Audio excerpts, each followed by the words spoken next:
রাত পোহালেই শুভ মহালয়া। সূচনা হবে দেবী পক্ষের ২৮ অক্টোবর ষষ্ঠী তিথিতে শুরু হবে ৫ দিনের শরদোৎসব।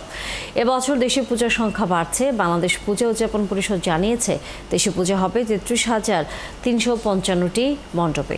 শুভ বার্তা ছড়িয়ে দেবী দুর্গা এবার পৃথিবীতে আসছেন হাতিতে চড়ে। আরও জানাচ্ছেন পার্থ সঞ্জয়।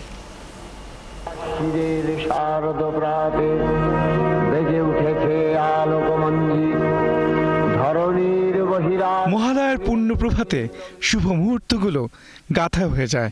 ছন্দিত ক্ষণে দুর্গতিনাশিনী দেবী আসছেন অশুভ শক্তিকে বিনাশ করতে। শরতের বাতাসে তাই এখন পূজার মৌতাত। প্রকৃতিতে ধ্বনিত হচ্ছে দেবী দুর্গার আগমনী গান। ইয়া দেবী সর্বভূতেষু শক্তিরূপেণ সংস্থিতা, নমস্তস্যৈ নমস্তস্যৈ নমস্তস্যৈ নমো নমঃ। যে দেবী সমস্ত বিশ্ব চরাচরে শক্তিরূপে অবস্থান করছেন, সেই দেবীকে আমরা প্রণাম জানাই। কাল থেকেই শুক্লপক্ষ শুরু হবে এবং সেটা হবে প্রতিপদ। গেল বছরের চেয়ে এবছর দেশে প্রায় ১,০০০-এরও বেশি পূজা বেড়েছে। পূজার সংখ্যা বাড়ছে ঢাকায়ও। গত বছরের থেকে এবার পুজোর সংখ্যা বেড়েছে, ৩৩,৩৫৫তে দাঁড়িয়েছে। এইবার ১,০০০-এরও বেশি পূজা বেড়েছে। আর ঢাকা নগরীতে, মহানগরীতে এইবার দুর্গাপূজার সংখ্যা হচ্ছে ২৫৮।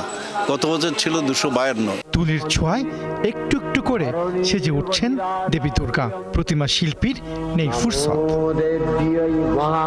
মহালয়াতে দেবী পক্ষের সূচনা।